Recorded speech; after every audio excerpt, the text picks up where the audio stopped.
channel. Today I'm gonna be talking about two incredible movies that I hope all of you guys have seen already because they are truly masterpieces in their own way, and it's Parasite and Minari. We all remember last year and the glorious, unforgettable wins from the South Korean movie Parasite during the Academy Awards. It was incredible to see how a movie where English is not the first language could go on to win so many awards and become critically acclaimed. I was so happy, and so were many others, because it meant that finally people were opening up to see movies from different countries with different languages with subtitles. Believe it or not, a lot of people don't like to watch movies with subtitles. I mean, Parasite director Bong Joon-ho actually said it best. Once you overcome the 1-inch tall barrier of subtitles, you will be introduced to so many more amazing films.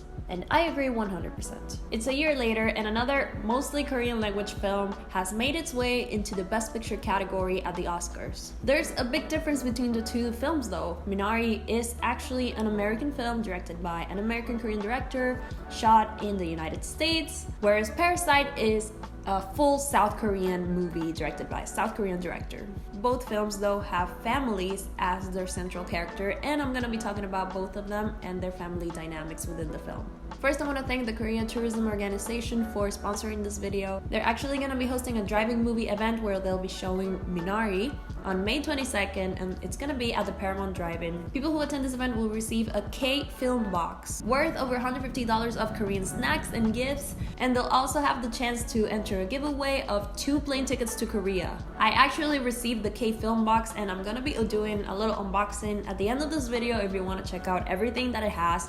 It's amazing. And yeah, it's gonna be super fun. I'm gonna leave the link in the description so you guys can check out the event info and how you can enter the giveaway. You will not want to miss it. Again, check out the link in the description.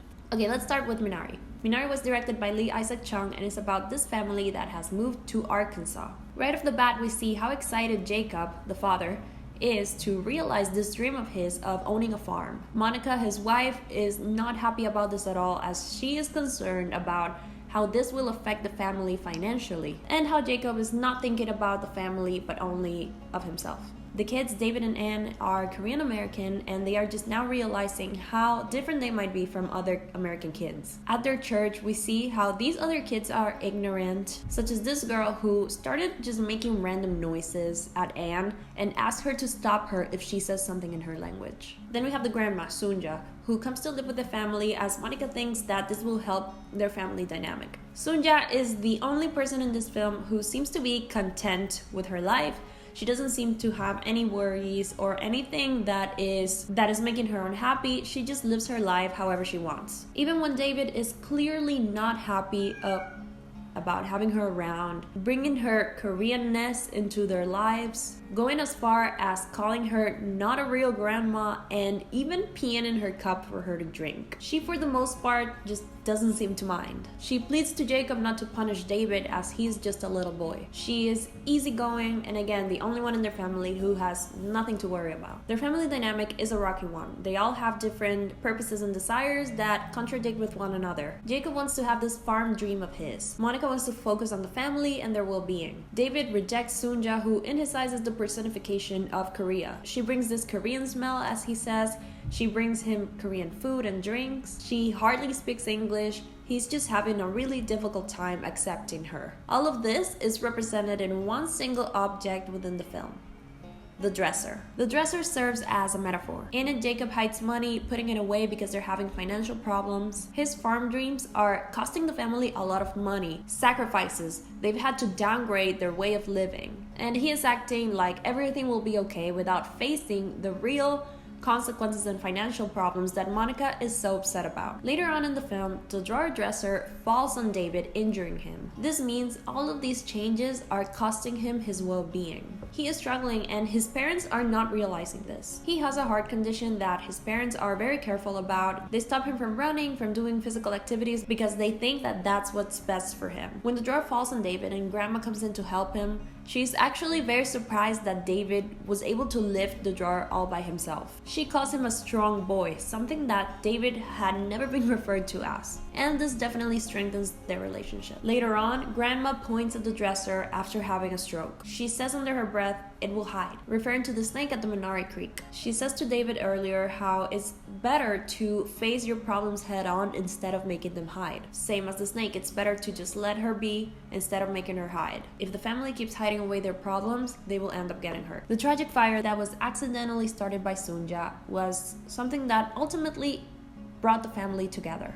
Monika had already made up her mind to leave, but as soon as the farm, which is Jacob's dream, was being destroyed by the fire, she ran inside to try to salvage whatever she could along with Jacob. Eventually they realize that they can't save the produce and they run out and watch the barn burn. After some time, the family is seen working together to rebuild the farm. They will grow stronger the second time around, much like Minari the plant does as well. David's heart is now getting better, and we see him running for the first time to try to stop Sunja from leaving after the fire. He has wanted her to leave throughout the entire film, but is now just realizing how much she actually means to him and how much she has taught him.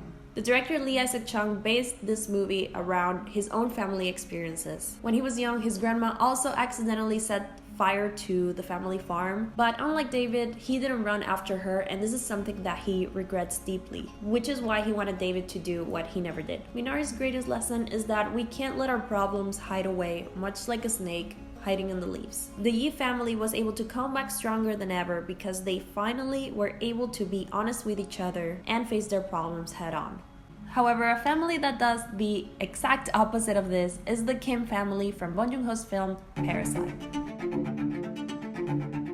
The Kims are a lower-class family in Korea. They have just recently been fired from their pizza box folding job and are struggling to make ends meet. The son of the family, Ki-woo, fakes his way into being the English tutor of the teenage daughter of this rich family. Soon after, his father, mother, and sister join him into working for this family, but they do it in a not-so-truthful way.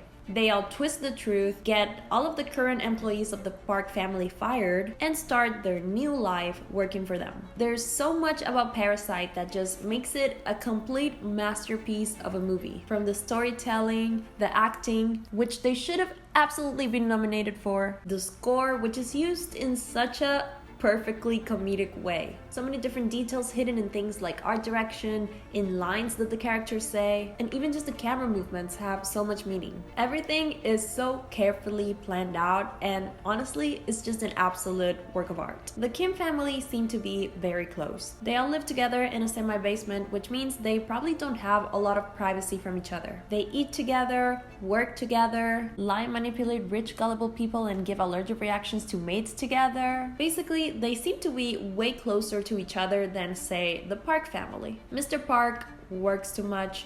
Mrs. Park seemingly does nothing all day. The song is his painting to communicate his feelings, and Dahi craves the attention she doesn't receive from her parents so much that she looks for it in other people, such as her tutors. The families create this false symbiotic relationship. I say false because even though at first they seem to be benefiting from each other, ultimately they are what caused each other their own demise. Mr. Kim had been slowly getting more and more annoyed by how much the rich seem to be profiting off of the fall of the poor. This is of course most notably shown during the rainstorm scene, as Mrs. Park is so grateful for the rain because it brought sunshine to her son's birthday party. The same rain, however, floated the Kim's entire house and misplaced a lot of people of the lower class. At the end of the film, what makes Mr. Kim come to the decision of killing Mr. Park is when, even though Jessica was bleeding out, even though the man from the basement was bleeding out, Mr. Park still covered his nose from the smell of the people that are in his eyes below him. That was brutal. A scene that I love from the film is right in the beginning when they are folding pizza boxes and there's an extermination going on outside. Flicks a stink bug off the table and tells the family to leave the windows open so that they can get free extermination. He is the only one who doesn't seem to get bothered by the fumes, even though his family is clearly coughing. I mean, understandably. They are, after all, in a way cheating, so they just have to endure whatever it takes, even if it means inhaling dangerous fumes. The Kim family is cheating their way into this other family's life, and sooner or later, everything's gonna go wrong for them. I like to think that since Mr. Kim was the only one who didn't seem to be bothered by all of the fumes from the extermination, this means that he is the only one who is capable to endure years of being trapped in the basement of the rich family's house at the end of the film. Minari and Parasite are both incredible films. They both feature families, and obviously they look at family in different ways. Minari is such a truthful story about an immigrant family, how tough it is for each member of the family in different ways, and how tough it is to leave one's culture, to try to fit into this whole new world, and just trying to realize your dreams. It's a film that I feel super identified with because I am an immigrant. Obviously, it's not the same experience at all. For one, I am fluent in English, and I was fluent when I came here as well, which is a huge advantage. A lot of immigrants are not fluent, and that just makes everything 100 times more difficult. But I do identify with, leaving the place where you come from, leaving everything that you know, and just trying to adapt to how things are in this new country. I came alone. I didn't come with my family, so that's another thing added for me. I miss them like crazy, and this movie just makes me miss them way more. Parasite is just a hell of a ride. I saw a discussion between Lee Isaac-chung and Bong Joon-ho, and Bong actually said that he wanted to make a family film, but then everything turned violent and bloody in true Bong fashion. They both are just incredible films, and I absolutely recommend that you watch both. Okay guys, I'm gonna show you everything that comes in the KFilm Box that the Korea Tourism Organization sent me and that you guys have a chance of getting if you attend the driving event. As you can see, the box itself is super fun. It's like a film slate. So they included a bunch of snacks. Okay, so first we got this pho. I really like pho, so I'm very excited to try this one. Then we have this salt tteokbokki. We have this drinkable konjac jelly, mango flavored. I love mango. Hello. Okay, very excited for this. This is kimchi, and this is kimchi seasoning. I love kimchi, which is weird because I don't really like spicy food, but for some reason I just love the taste of kimchi, so I'm very excited for this. Are you excited for this too? She's very curious about this box. There were also some other snacks that I already ate, so I'm so sorry. Basically everything that was chocolate I already ate, and they were really good. This I'm really excited about because this is ginseng, and I'm pretty sure it's super duper expensive, so I'm like, whoa. When I saw this, it's a really good antioxidant, it's really good for your immune system, so I'm super happy about this. It comes like in a little liquid form. Now let's move on to all of the guides and books that they included. First we have this Korean travel guidebook. Perfect for when I go to Korea. I don't know when that will be, but someday in my life I will go to Korea, and now I'm super prepared. I have a guidebook, I have a map, tourist map. They included the Michelin Guide to Seoul, which is super interesting because if it's like Michelin rated, it means that all of these places are super good quality. Speaking of eating, we have delicious desserts in Korea.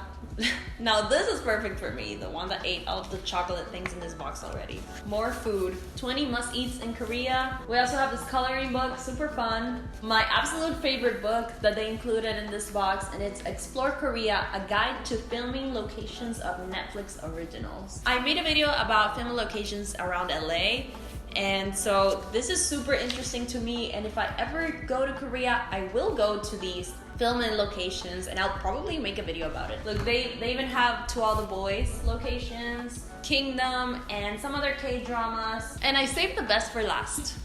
It's a Parasite Blu-ray.